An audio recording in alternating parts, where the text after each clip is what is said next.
Esse texto, meus irmãos, é para mim muito valioso, muito precioso.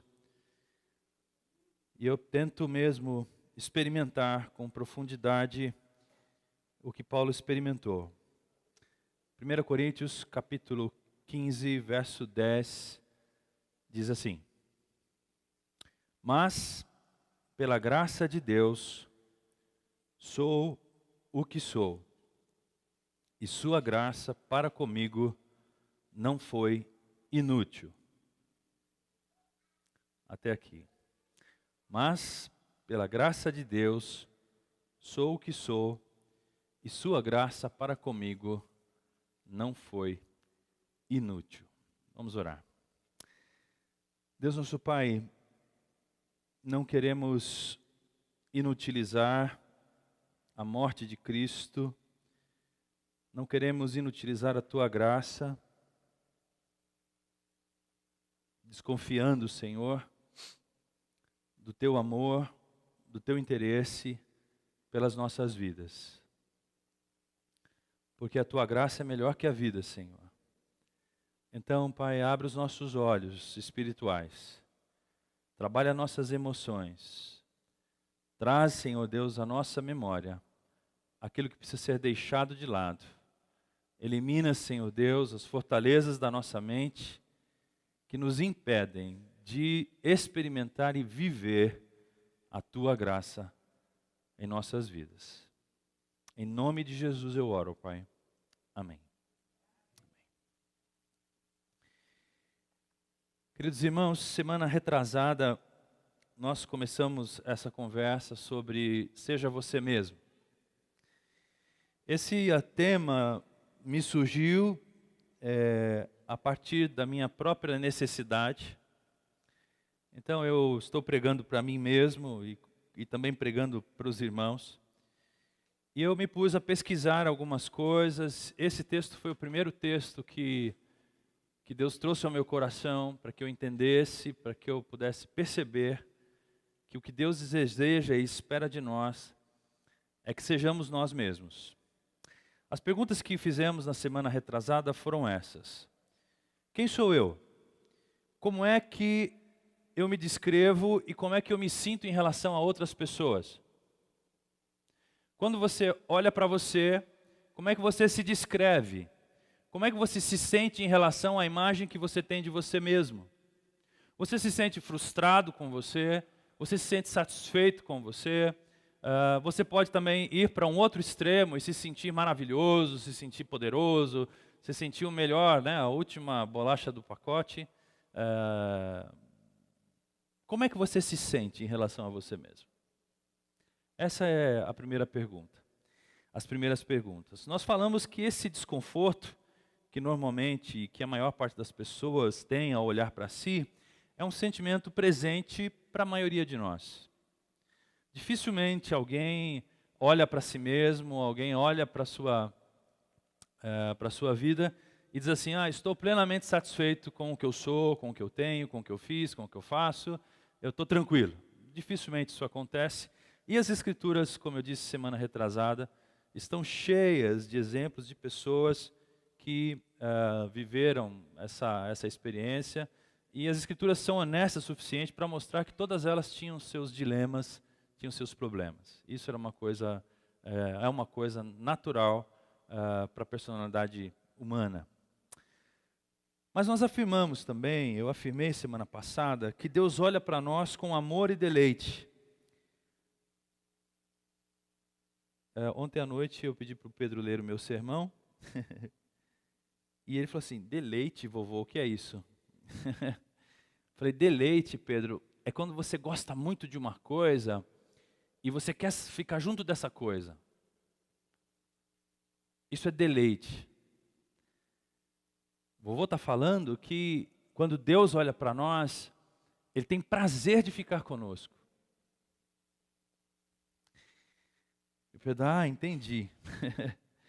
Mas nós concordamos, meus irmãos, que lamentavelmente não vivemos como pessoas que são tão desejadas e amadas assim por Deus.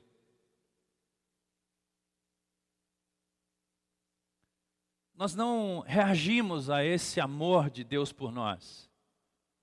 Nós não nos sentimos tão amados por Deus quanto Ele nos ama de fato. Nós não conseguimos perceber isso com clareza e nos apropriar disso. E isso acontece porque nós não conhecemos o amor de Deus. Na verdade, nós não acreditamos que Deus nos ama tanto, porque a nossa natureza é diferente da natureza do coração de Deus. O nosso coração, para amar, precisa ter dividendos, qualidades. O ser amável, para nós, é aquele que nos oferece alguma coisa para merecer o nosso amor. Mas o amor de Deus não tem essa pré-condição. E a gente vai falar do amor de Deus hoje. E como isso muda tudo. Então, a solução de Deus, a solução que Deus preparou para nos restaurar, para restaurar a nossa vida foi essa: nos conformar à imagem de seu Filho. Ou seja, dessa imagem distorcida que temos de nós mesmos, desse senso dessa autoimagem prejudicada pelo nosso coração, que como vimos hoje ainda é enganoso, é incurável, tem uma doença incurável, para nos curar dessa insegurança, dessa inquietação sobre nós mesmos. O caminho de Deus é nos conformar à semelhança de Jesus, o homem perfeito. Esse é o caminho de Deus para isso. É nos fazer ser como Jesus, é nos fazer amáveis como Jesus, é nos fazer perfeitos como Cristo.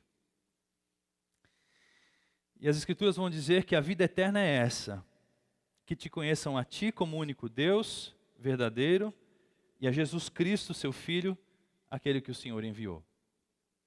Conhecer Jesus é estar de novo em relação íntima com Deus e experimentar uma vida eterna por causa da vida dele. Cito a nossa irmã querida Emília, que disse assim: não tem obra igual a esta no mundo, pastor. E aquele pensamento da irmã, aquela afirmação dela, me fez passar a semana pensando, as 2 últimas semanas. Irmãos, o que as Escrituras dizem, e quero crer que nossa irmã estava dizendo, é que a grande obra de Deus é transformarmos, é nos dar uma nova vida, é mudar um ser, é mudar um coração, é mudar uma vida, é mudar uma psique, é mudar uma identidade, é mudar as nossas emoções, é mudar quem somos. Deus está empenhado em nos fazer novas pessoas, mas não pessoas diferentes daquilo que Ele pensou para nós quando nos criou.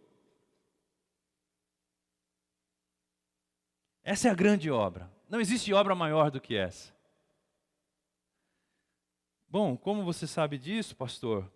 E como você percebe isso? Eu consigo perceber isso. Quando eu olho para mim mesmo, em perspectiva no tempo, eu percebo que eu não sou mais o Eli de 7 anos atrás, quando cheguei aqui. E eu também não sou mais o Eli de 15 anos atrás, quando assumi a primeira igreja. Eu não sou mais aquele Eli. Aquele Eli não existe mais. Deus foi me moldando e está me moldando. E a gente vai, as Escrituras vão dizer que esse processo é um processo que vai ser tão perpétuo e ele vai jorrar, vai ter tanta vida nesse processo que isso só vai acabar na eternidade.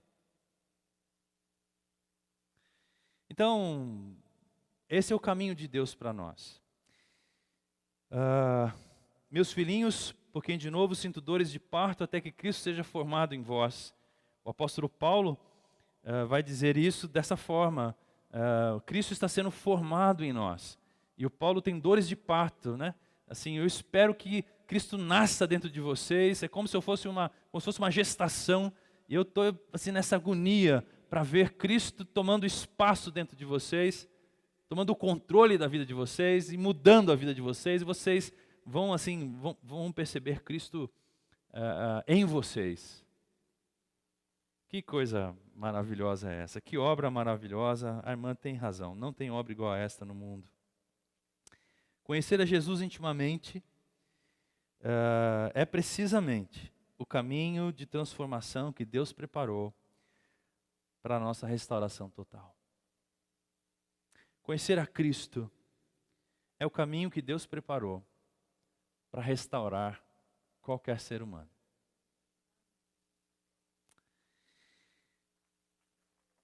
Também falamos na semana retrasada que Deus não está atrás de um exército de iguais. Ser conformado à imagem de Jesus não significa que seremos um exército de iguais.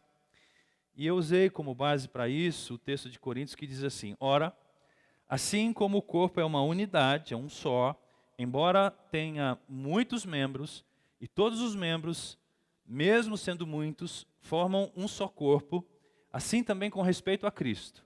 Pois em um só corpo todos fomos batizados em um único Espírito, quer judeus, quer gregos, quer escravos, quer livres, e a todos nós foi dado a beber em um único Espírito. O corpo não é composto de um só membro, mas de muitos membros. Em outras palavras, a diversidade do corpo é criação de Deus, a diversidade de personalidades, de identidades. Isso é uma coisa, é obra do Deus Criador, do Deus criativo que temos, mas o Espírito de Deus que habita em cada um de nós é o mesmo Espírito. Mas ele reage e interage de acordo com as suas características, com a sua história, com a sua natureza de ser. É isso que Deus quer. Deus não quer um exército de iguais. Ele quer a nossa conformação à pessoa de Cristo, mas essa conformação deve fazer de nós cada vez mais nós mesmos. O C.S. Lewis nos ajudou a entender isso com uma analogia, dizendo assim, que quando você aplica o sal a um alimento, o sal não estraga o sabor do alimento, se ele for bem administrado. O sal, ele na verdade ressalta o sabor do alimento. Ele ressalta a identidade. Em música, os músicos que estão aí, a gente chama isso de timbre. Vou explicar para os irmãos o que é timbre. Timbre é a origem do som. Então, por exemplo, você tem dois instrumentos aqui praticamente iguais, né? Apesar de um ser acústico, outro ser elétrico. Esse é o som de um violão. Quando eu faço o som da guitarra, vai ser um outro timbre. São as mesmas notas, as mesmas cordas, a mesma estrutura do instrumento, mas a origem do som é diferente. Entende isso? Em outras palavras, quando a obra de Deus acontece em nós, quando Deus começa a sua obra em nós, Deus não quer o mesmo timbre. Deus quer o seu timbre. E cada instrumento você pode ter, por exemplo, um violão como aquele, 10 violões iguais àquele, mas depois de 10, 20 anos, cada violão vai ter um som diferente, um timbre diferente. Porque depende de como ele foi tratado, se ele secou, se ele não secou, se ele estava numa casa úmida, não estava. E é assim, meus irmãos. O sal vai penetrar no alimento, que somos nós, e vai trazer o sabor da identidade de cada um de nós. Deus está comprometido em dar graça para sermos precisamente o que somos. O texto que nós lemos diz assim: mas pela graça de Deus sou o que sou. O que a graça de Deus fez por Paulo?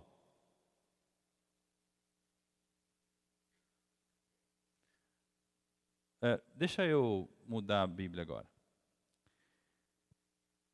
Mas, pela graça de Deus, sou o que eu não era. Serve? Eu era um religioso, eu era um perseguidor da igreja. Eu estou no contexto do texto do Paulo, né? Eu era um fariseu de fariseus, mas pela graça de Deus, eu sou o que eu não era. Está errado. Leia o texto. Pela graça de Deus, eu sou o que? O que sou. Quem foi que Deus salvou? Não. Deus salvou o Saulo. Quem foi que Deus amou? Foi o Paulo apóstolo, que pregou, que visitou muitas igrejas? Foi esse que Deus amou? Deus amou aquele cara que ninguém tinha coragem nem de ir na casa dele. Esse era o Saulo. Se você perguntar assim, Paulo, quem foi que Deus amou? Deus amou aquele miserável que eu era, ou aquele miserável que eu sou. Porque o mesmo Paulo vai dizer assim, maldito, miserável o homem que eu sou. Mesmo depois de ter sido amado por Deus, o que eu quero fazer eu não faço. E como é que Deus tem a coragem de amar um ser assim como eu?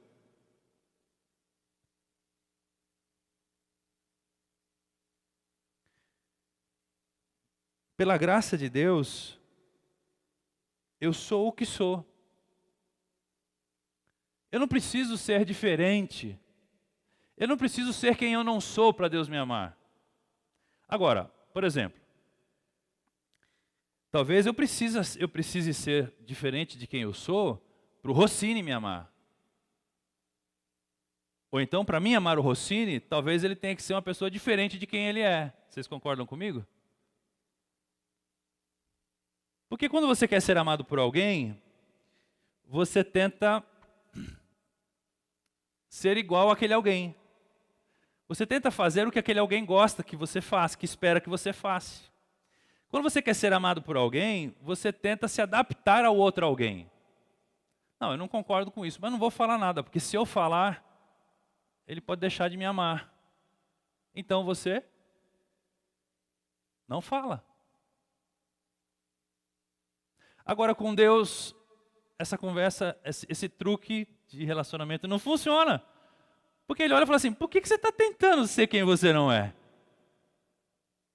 Qual foi a parte que você não entendeu? Que eu amo você como você é. Você mesmo em Cristo. Efésios 2:10 vai dizer, porque somos criação de Deus, realizada em Cristo.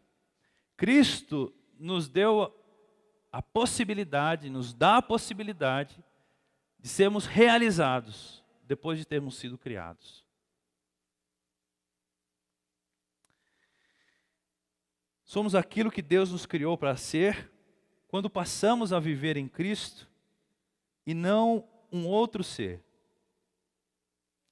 Seremos nós mesmos, mas redimidos por Deus em total e irrestrita submissão a Deus, à semelhança de Jesus. Falamos também na semana retrasada, em defesa da nossa singularidade. Acho que os irmãos que estavam aqui vão lembrar. Nós falamos que somos singulares porque fomos criados à semelhança de Deus, à imagem de Deus. E se nós fomos criados à imagem de Deus, nós somos seres únicos. Se cada um de nós tem um traço de Deus, e se Deus é o Deus infinito, então cada um de nós tem uma parte da beleza dele. Por isso a vida é sagrada. E qualquer vida é sagrada. Porque todo ser humano possui a dignidade de ser uma criação à semelhança de Deus.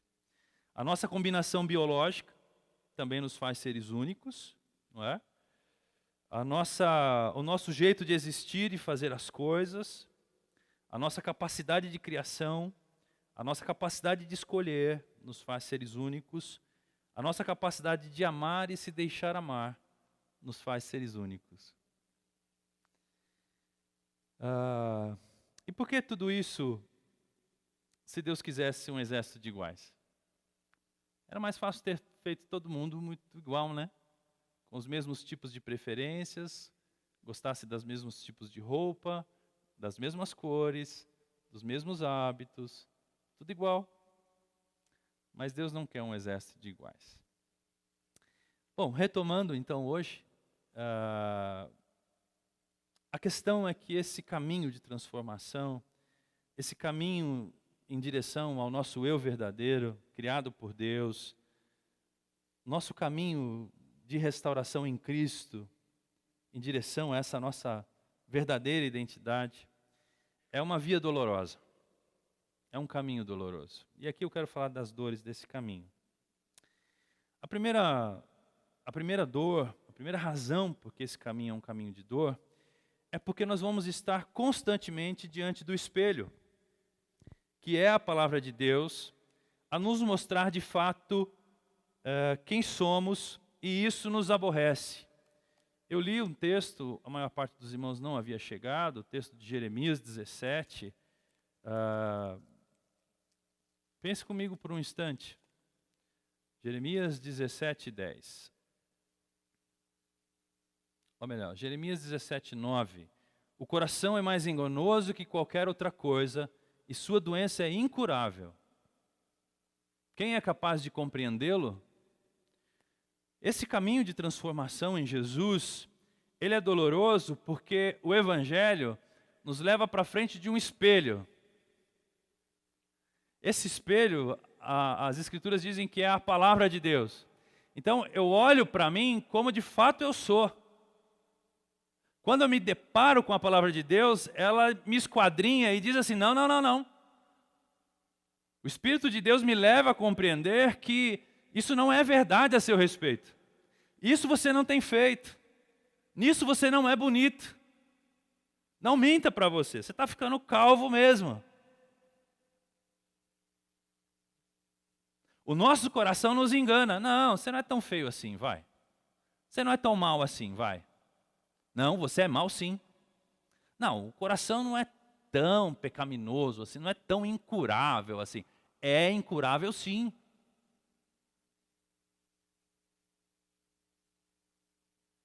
Pensa em quantas coisas seu coração te enganou.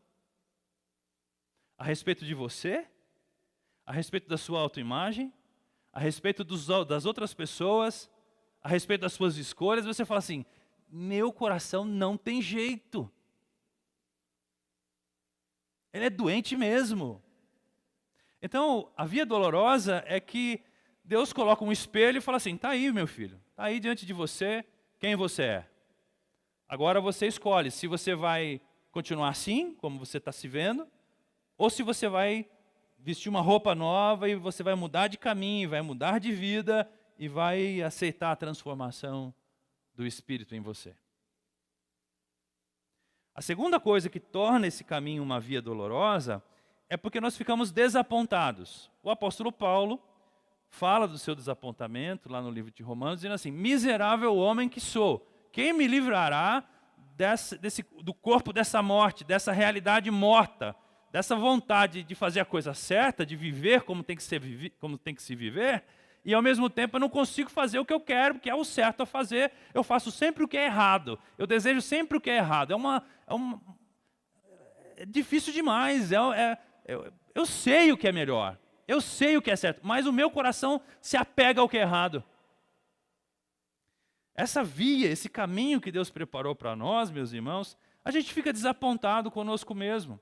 Não é possível andar com Jesus sem lidar com desapontamento e frustrações do nosso próprio coração, uma vez que o nosso coração é enganoso e que é mais enganoso que qualquer outra coisa e ele é incurável e nós somos incapazes de compreendê-lo.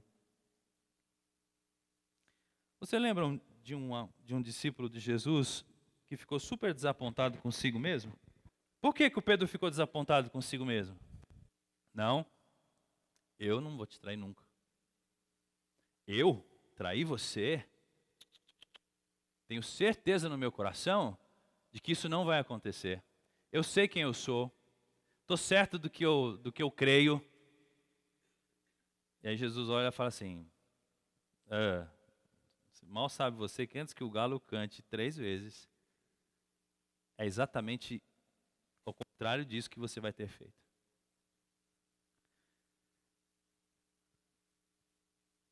O Paulo diz assim, pois no íntimo do meu ser, eu tenho prazer na vontade de Deus, na lei de Deus. Mas eu vejo uma outra lei atuando nos meus membros do meu corpo. Obrigado, meu irmão. Guerreando contra a lei da minha mente. E isso me torna prisioneiro da lei do pecado que atua em meus membros. Essa lei que está em mim me deixa prisioneiro. Miserável homem que eu sou, quem me libertará desse corpo, desse estado de ser sujeito à morte? Graças a Deus, por Jesus Cristo, nosso Senhor, de modo que, com a minha mente, eu próprio sou escravo da lei de Deus, mas com a carne, da lei do pecado. Graças a Deus que Ele me deu Jesus. Daí dizer assim, pela graça de Deus, eu sou o que eu sou.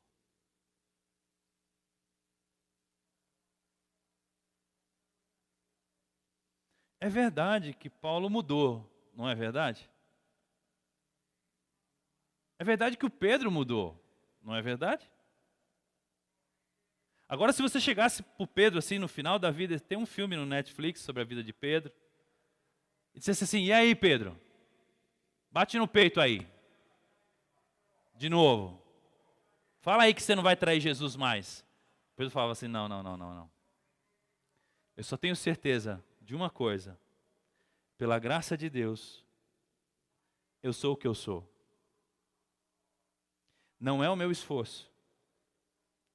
Não é a minha lógica, a minha razão. Não é a minha verdade que garante que Deus me ama. É Jesus, a graça de Deus que garante isso para mim.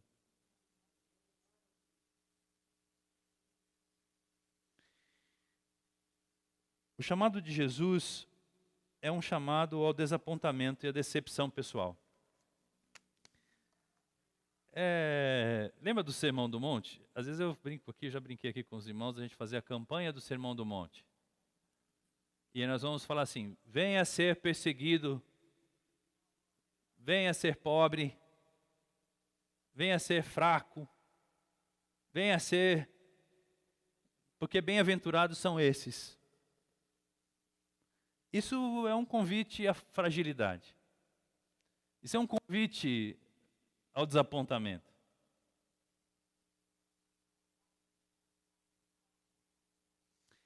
A terceira razão, porque o caminho é uma via dolorosa, o caminho de Jesus é uma via dolorosa, é porque as outras pessoas ficarão desapontadas conosco.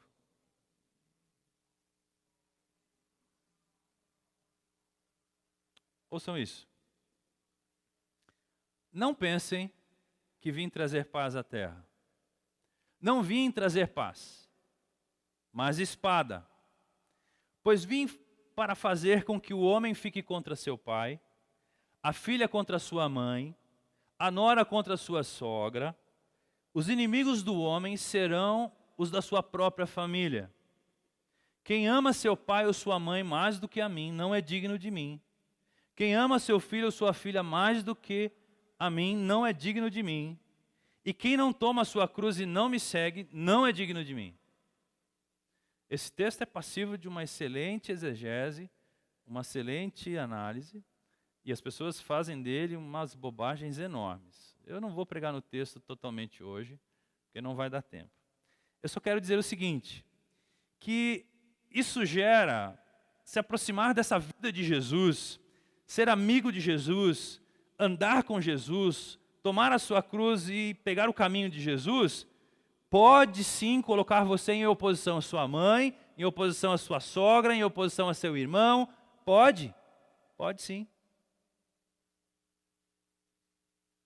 É isso. Eu recortei para o domingo retrasado. Que dia que foi domingo retrasado, meus irmãos? Me ajuda aí com o calendário. Dia 8. Essa mensagem aqui foi dia 6. Ou seja, 2 dias antes do domingo retrasado. Ela era para ter sido dita domingo retrasado. Eu vou ler para você essa mensagem de um amigo, pastor no Oriente Médio. Hoje é dia 6 de abril de 2018. Gostaria de compartilhar porque um dos meus filhos na fé no Oriente Médio foi publicamente ameaçado de morte por sua família e corre sérios riscos no momento. Ele está muito abalado com tudo o que ocorreu, principalmente pela perseguição ter se iniciado através do próprio pai. Estamos buscando meios de ajudá-lo. Por isso quero pedir que você ore para que possamos retirá-lo do país em que ele está agora e para que Deus abra todas as portas necessárias, além de livrá-lo da morte e confortar seu coração.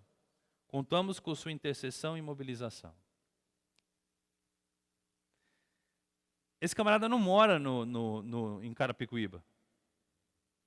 Ele não mora no interior de São Paulo. Ele não mora na Paraíba. Esse irmão nosso mora no Oriente Médio.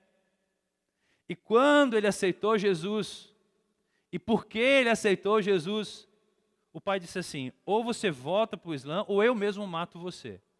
E se o pai dele matar ele, o pai dele vai ter um lugar garantido no céu. Qualquer membro da família que matar esse jovem vai ter um lugar no céu, dentro da concepção muçulmana. Entende por que o caminho de Jesus é um caminho, é uma via dolorosa? Porque Jesus está certo de quem ele é. Ele mostra o caminho e diz assim, ó, esse caminho é um caminho exigente. Se você não andar pelo caminho exigente, não adianta, porque não vai ter, é o caminho estreito mesmo, é o caminho difícil mesmo. Agora, imagine o seguinte, ao abraçar Jesus, você muda suas escolhas. E aí você vai ter que dizer assim, lamento muito, mamãe, lamento muito, meu amigo, meu colega de escola, minha filha, lamento muito, meu pai, lamento muito, meu marido. Eu lamento, mas eu não sou mais isso que você gostaria que eu fosse. Jesus me tocou e preciso romper com as trevas que me prendem, a menos que você escolha este caminho, não vamos mais caminhar junto nisso. Só que, meus irmãos, nós temos medo de sermos desamparados. Nós temos medo de sermos abandonados. Então, o caminho de Jesus é um caminho também de desapontamento para as outras pessoas e para nós mesmos. Eu perco o evangelho, mas não perco o amigo. Eu abro mão desse caminho, mas não abro mão do amor que eu tenho.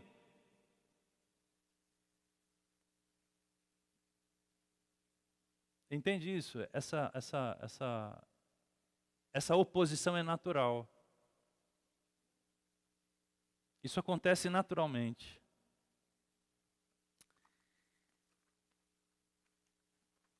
Agora eu quero falar um pouquinho da obra de Deus em nós.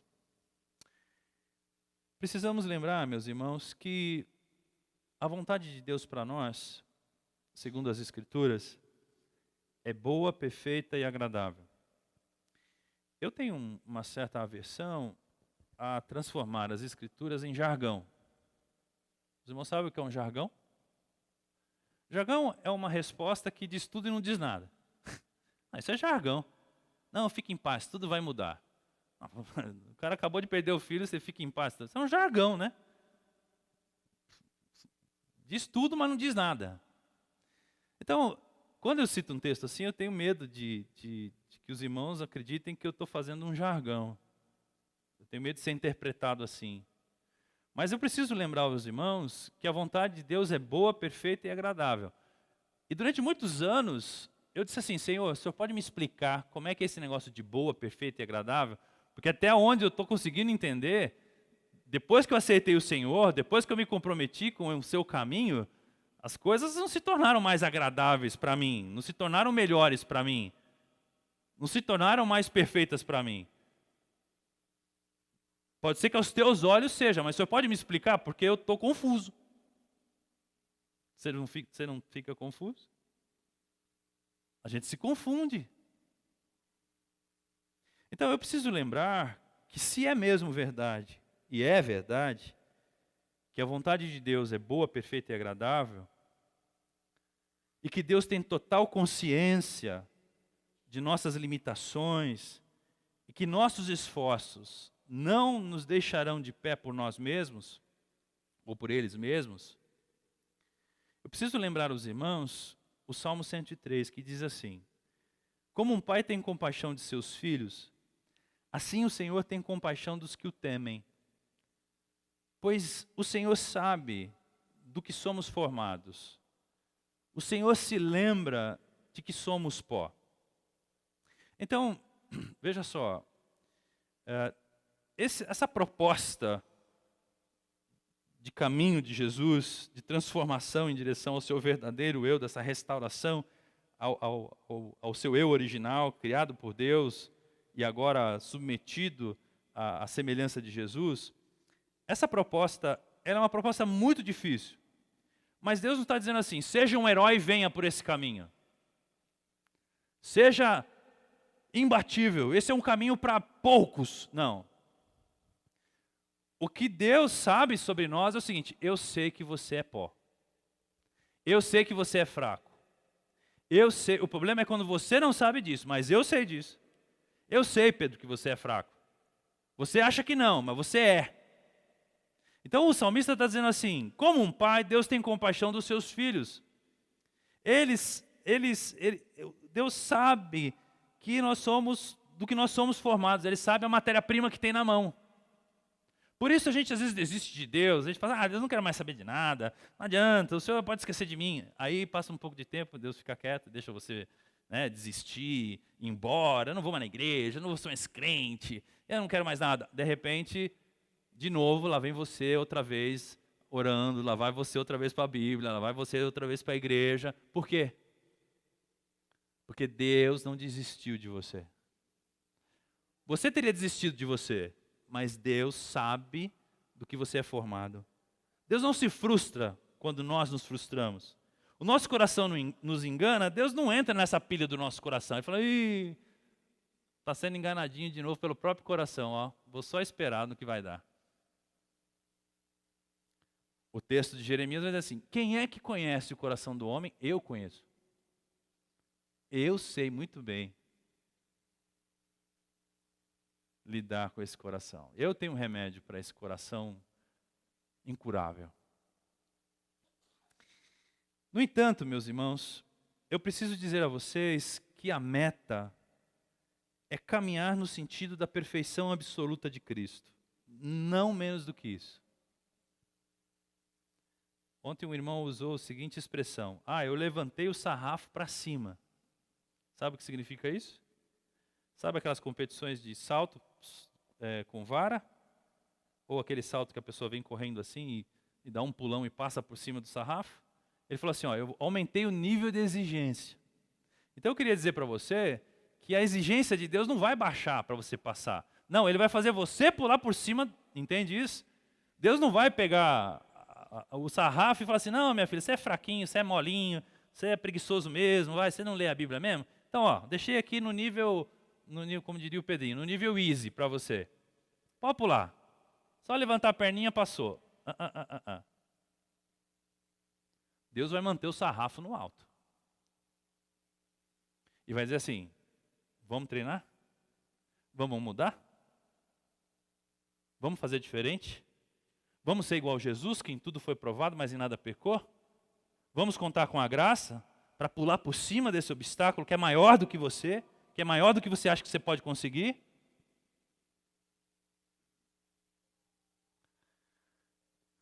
Um irmão nosso, chamado George, parente do McDonald's, George McDonald, brincadeira, escreveu isso aqui, Não há um pai que não se alegre com os primeiros passos de seu bebê, né? Imagina, Tiagão, os primeiros passos dessa princesinha.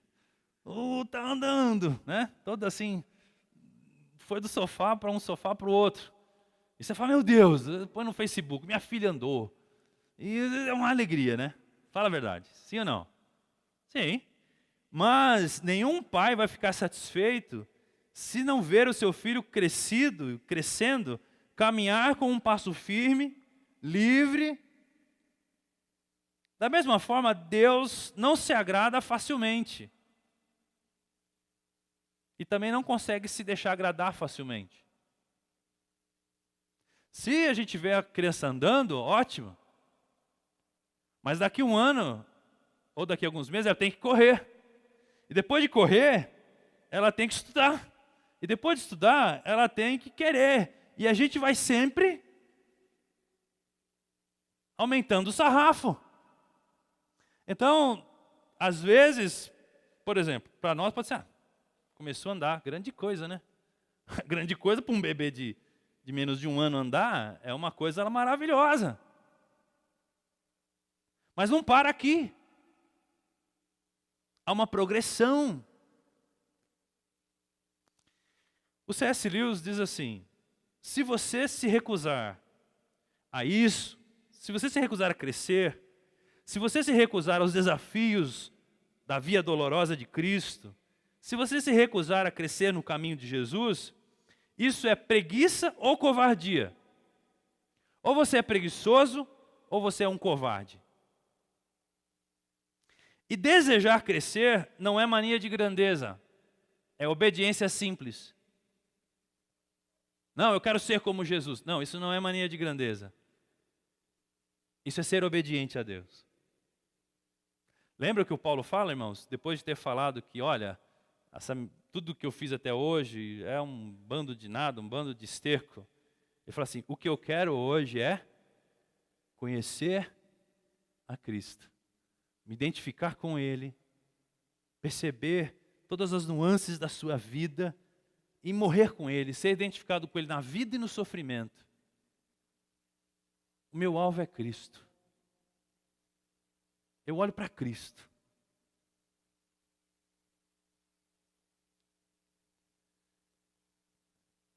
O que você ouviu Deus dizer a você, ao seu coração até aqui, meu irmão, minha irmã? Eu ouvi Deus me dizer 4 coisas, pelo menos. Primeiro, eu não preciso ser outra pessoa, porque Deus não errou quando me criou. Eu já quis ser outra pessoa. Aliás, vira e mexe, eu escrevo assim, Deus, eu detesto quem eu sou. Eu escrevo isso. Deus, eu não gosto. Ó, tá vendo, Deus? De novo, estou eu aqui fazendo as mesmas coisas que eu não gosto de fazer. Por que eu sou assim? Aí Deus diz assim, mas eu amo você como você é. Ah, então tudo bem. Se nada mudou entre nós, eu continuo tentando não ser como eu sou, e o Senhor continua me amando, então eu confio mais no teu amor do que em mim, porque eu já sei que eu sou miserável mesmo. Eu já sei que mesmo querendo me mudar, mesmo sabendo o que eu tenho que fazer por mim, eu não consigo, então desisto. Tá tudo bem. O teu amor é maior do que a minha crise, do que a minha autoimagem deformada. A segunda coisa que Deus me falou foi que eu não posso não gostar de mim mesmo. Porque Deus me ama como sou. A terceira coisa que eu ouvi Deus me dizer foi que eu preciso aceitar que sou o que sou. E reconhecer o que Deus me chamou a ser desde o ventre de minha mãe através de sua graça. Sabe qual é uma das vantagens de estar envelhecendo? E eu gosto de envelhecer. Não gosto de ficar com as cadeiras doentes, eu não gosto de perceber que eu não consigo subir o morro. Outro dia eu estava catando folha no quintal assim, irmãos, olha que cena triste. Tem coisa mais decadente do que catar folha desse jeito? Ai, meu Deus do céu. Não, mano, você tem que virar as pernas, levantar e pá. Eu era jovem, né?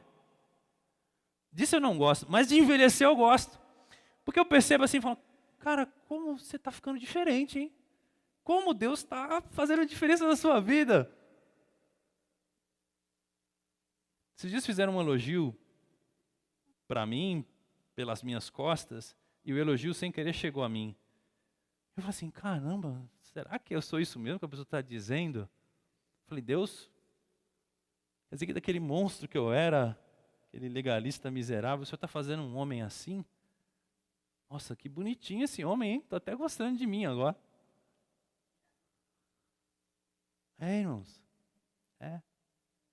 esses são os privilégios da maturidade. Quando seus filhos ficam 1 hora no espelho, você já não, você fala, Vai casual hoje mesmo, né? Eu sou linda assim como eu sou. Você já passou por aquela fase de ficar, ai meu Deus, ai, o que vão pensar de mim, o que vão achar? Espera, né? Mas... A quarta coisa que eu ouvi Deus me dizer foi que eu posso ser eu mesmo, porque Deus me ama, e seu amor incondicional na cruz me permitirá mudar o que for possível. Porque todos estamos em obras e só na glória que nós seremos livres dessa morte, desse corpo de morte. E eu queria... Nossa, meus irmãos, o tempo está voando, né? Bom, vou seguir aqui. Vou correr. Eu quero falar um pouquinho sobre um estado de liberdade que esse caminho de Jesus, apesar de ser doloroso, produz em nós. A grande virtude do caminho de Cristo é que passamos a viver em um estado de liberdade, livres dos muitos pesos que trazemos conosco. Quando nós dizemos assim, pela graça de Deus eu sou o que eu sou, os pesos familiares ficaram fora. Aquela carga hereditária biológica que você vê também ficou para trás. Porque a hereditariedade não está só no bio, né? Às vezes está no psico também. Os pesos sociais, os padrões da cultura, tenho, não tenho, compro, não compro, sou, não sou, né? Isso também fica para trás, isso não importa. Os pesos da religião, o jugo opressor da religião, também você já deixou para trás se você entendeu que você é o que é, e Deus ama você como você é, como você é, o jugo da religião já foi. As expectativas dos terceiros, seus pais, seus amigos, seus líderes espirituais, também já ficou para trás. Você não paga você não tem que dar satisfação necessariamente a essas expectativas criadas a seu respeito. Deus me ama, eu sou o que sou, e em Deus eu encontro a verdadeira vontade dele, o plano bom, perfeito e agradável. Qual pai que sabe o que é bom, perfeito e agradável para seu filho? Em absoluto. Não, não sabe. Não, faça direito, não, faça medicina, faça... Você sabe? Só Deus sabe o que é bom, perfeito e agradável. Então você se livra desses julgos também. E o medo da realidade, o medo do futuro. Esse caminho de Jesus nos traz esse estado de liberdade. Eu cito para os irmãos, 1 Coríntios, dizendo assim, só assim podemos ser nós mesmos, pois eu sou o menor dos apóstolos, e nem sequer mereço ser chamado apóstolo, porque persegui a igreja de Deus, mas pela graça de Deus eu sou o que sou. E a sua graça para comigo não foi em vão. Antes, por causa da graça, eu trabalhei mais do que todos os outros apóstolos, contudo, não eu. Não foi eu que fiz dessa vez. Dessa vez foi a graça de Deus que fez comigo.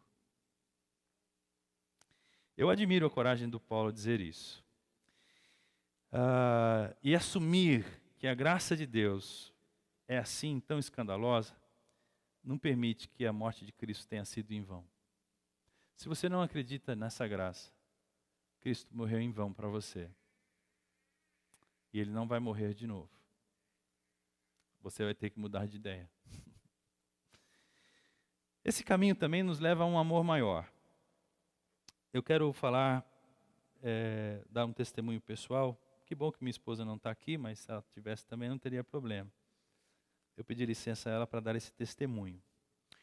A grande alegria do caminho de Jesus, meus irmãos, é encontrar uma força motriz para essa nossa vontade de se transformar, para essa nossa peregrinação em direção a quem somos de verdade, em direção à conformidade de Jesus, que é o amor de Deus. O amor de Deus é essa força motriz. Veja só, Deus me ama, então eu não preciso ser quem eu sou, porque Deus me ama como eu sou. Eu fiz essa pergunta aos irmãos da Cristolândia esses dias e quero perguntar a você. Você já ouviu Deus te dizer isso? Presta atenção, ó. Este é meu filho amado, ou esta é minha filha amada, em quem me alegro, de quem me agrado, em quem encontro contentamento. Você já ouviu isso? Levanta sua mão se você já ouviu isso. Ok, pode abaixar sua mão. Você não ouviu isso? Levante sua mão se você não ouviu isso. Pode abaixar a sua mão. Se você está na dúvida se você ouviu, se você não ouviu, levante sua mão. Se você não entendeu a pergunta, vou fazer a pergunta de novo. Você já ouviu isso?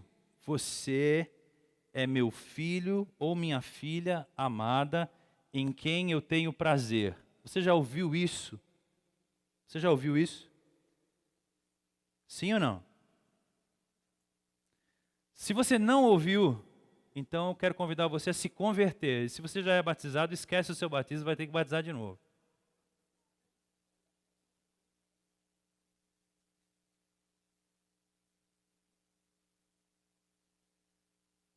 Todos os meninos, não, nunca ouviu. Fala assim, então o que vocês estão fazendo aqui? Então ninguém é convertido aqui?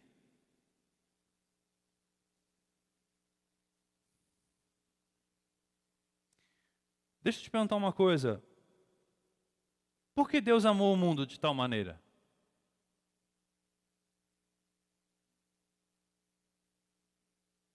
Não. Deus não amou o mundo de tal maneira. Deus amou o mundo, as pessoas do mundo que mudaram para Ele amar. É isso? Veja só.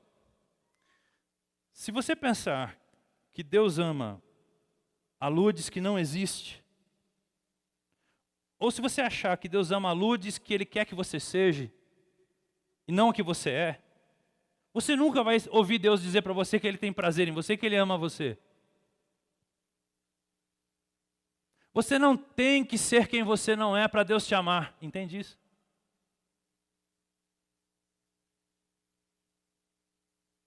Deus te ama como você é, chato assim.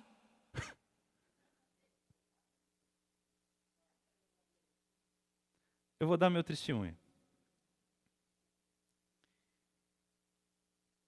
Eu tinha uns 4 anos de casado e eu estava na minha fase mega religioso, mega power, ultra spiritual. E numa noite lá, eu disse assim para minha mulher, vamos orar, querida? A gente já estava deitado. Ela falou, vamos. E eu, como era muito espiritual, falei assim, você não quer orar? Você está com preguiça.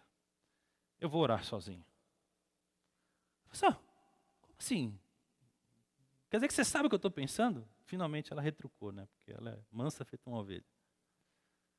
Eu falei, tudo bem, vai, não vamos entrar nessa discussão não, porque olha, você sabe, né? Se eu começar a discutir com você, não vai sobrar muito dessa discussão. Levantei, fui para minha sala, me ajoelhei com toda a piedade do mundo e comecei a orar.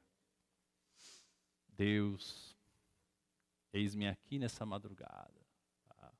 Daqui a pouco ela entra pela portinha do escritório. Escuta aqui. Quem você pensa que é para dizer o que eu estou pensando ou estou deixando de pensar? Eu abri meus olhos na oração, tipo assim, aquieta-te mulher, sai daqui, você está me atrapalhando. Aí ela, sei lá o que ela falou mais lá, bateu a porta do escritório, correu para o banheirinho, trancou a porta do banheiro e ficou lá chorando. E eu escutei que ela bateu a porta do banheiro, que estava chorando, um apartamento pequeno. Fui lá na porta do banheiro e fiz assim, abre aí, vamos conversar. E ela nada, só chorava. E aí eu peguei, dei uma ombrada na porta assim, tinha uma tramelinha de nada lá no banheiro, abriu a porta. E ela estava assim, debaixo do lavatório, com as perninhas assim, ela usava uma camisola preta, que nós já estávamos indo dormir, assim, acolhida, feito uma criança. Sabe quando criança está chorando e fica num cantinho? E chorava. Aí eu sentei no vaso, fechei o vaso, sentei. E falei assim, o que é que você está chorando? Por que é que você está chorando? Mas assim, com essa arrogância mesmo. Aí ela olhou para mim assim, o olho cheio de lágrimas, e falou assim, você não me deixa ser quem eu sou.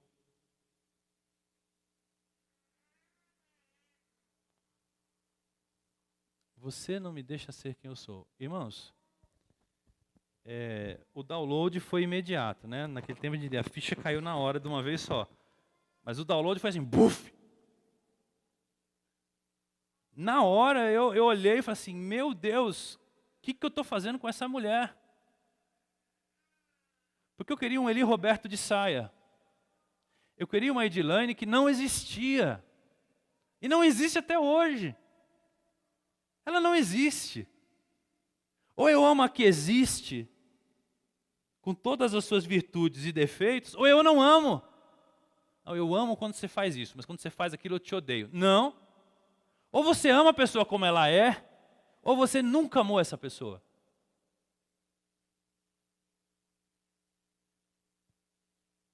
Ah, se meu marido fosse assim, eu o amaria. Se ele mudasse, eu o amaria. Bom, então quer saber? Você nunca amou foi nada. Você ama o marido que você quer que ele seja, e não o real que está na sua frente. Porque o amor de Deus é assim.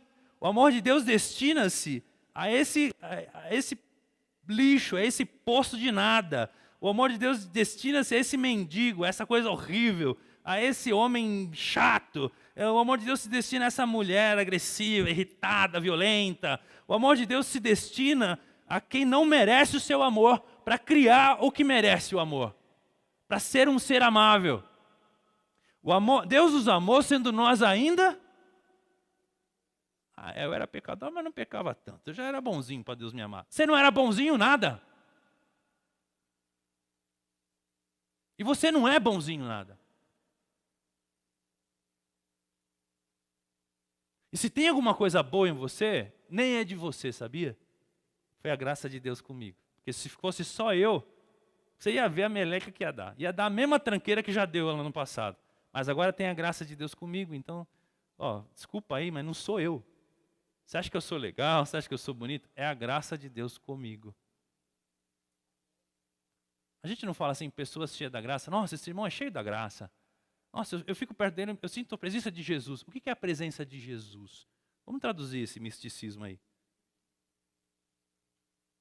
Essa capacidade de ser como Jesus.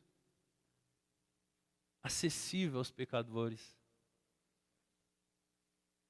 Jesus olhava para quem não prestava, para quem não valia nada. E tinha coragem de amar essas pessoas. E o convite de Jesus para nós é assim, seja perfeito como o Pai Celestial de vocês é perfeito. Porque o Pai Celestial de vocês não ama só quem é legal. Ele ama quem não é legal. Isso é perfeição. A diferença, meus irmãos, está na compreensão do amor de Deus e na compreensão do nosso amor. O amor de Deus não resulta do nosso mérito.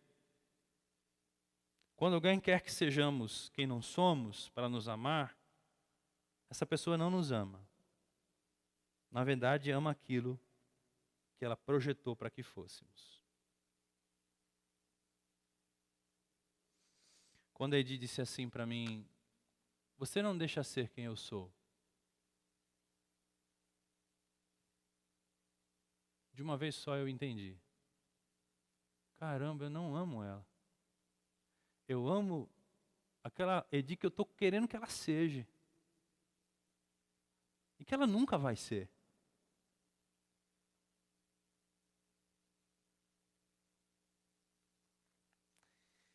Eu termino, meus irmãos. Bom, tem um monte de coisa aqui para falar, mas vou pular mais uma folha. Eu vou terminar com a minha oração. Eu espero que seja a sua também. A minha oração é, Senhor,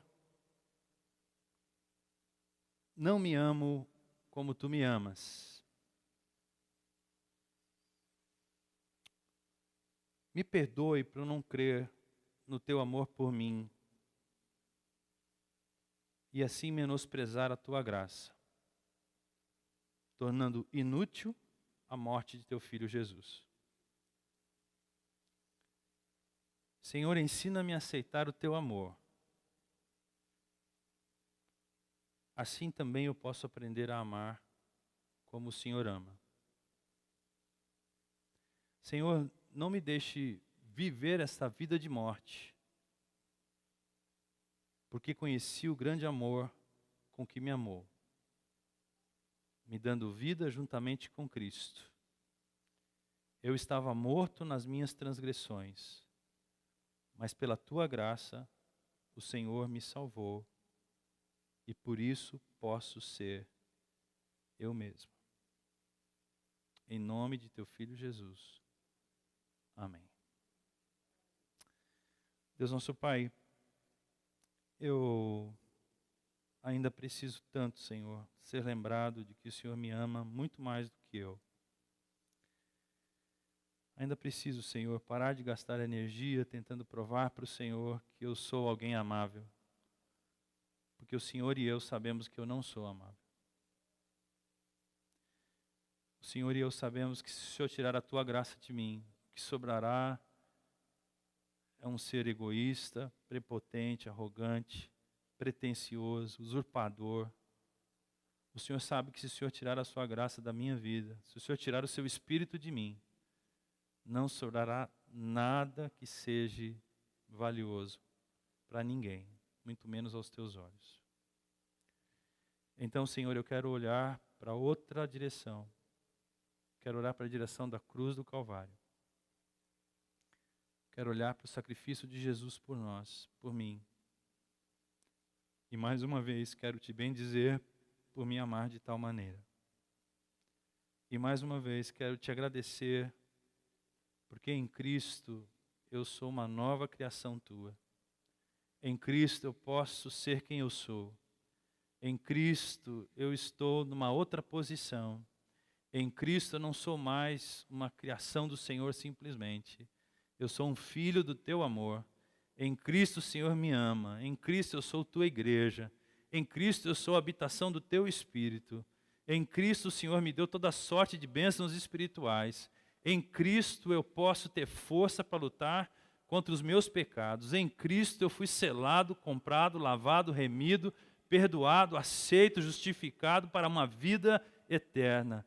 Em Cristo eu encontro paz. Em Cristo eu encontro paz acima da minha consciência e acima das circunstâncias da minha vida. Em Cristo eu posso todas as coisas porque o Senhor me ama e me fortalece. Em Cristo não preciso ter medo da morte. Em Cristo não preciso ter medo da opinião das pessoas. Em Cristo eu não preciso viver mais como eu vivia.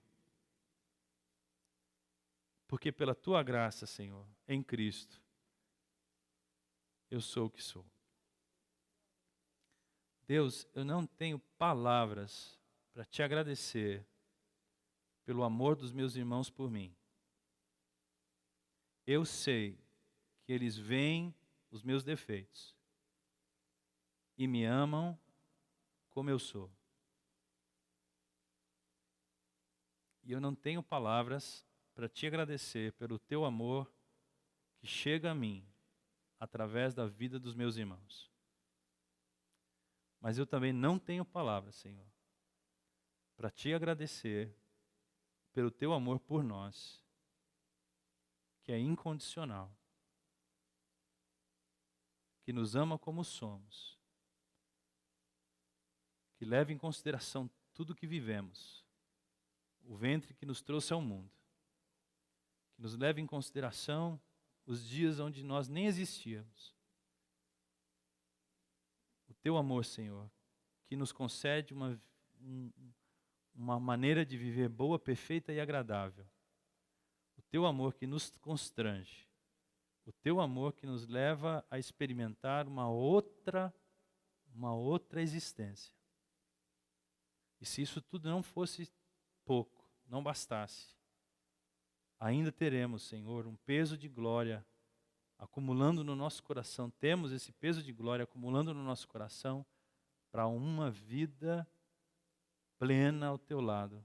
A promessa de vencermos a morte e vivemos ao teu lado eternamente. Senhor, eu não sei como agradecer o que tens feito por nós e por mim. Obrigado, Senhor, por Jesus na cruz do Calvário.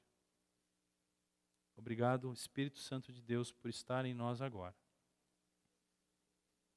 Por não nos abandonar, por ter nos selado com o selo da promessa, e nem a morte, nem a vida, principados, anjos, potestades, porvir, futuro, profundidade, altura, enfermidade, pobreza, frio, calor, nada nos separará do teu amor que está em Cristo Jesus, nosso Deus.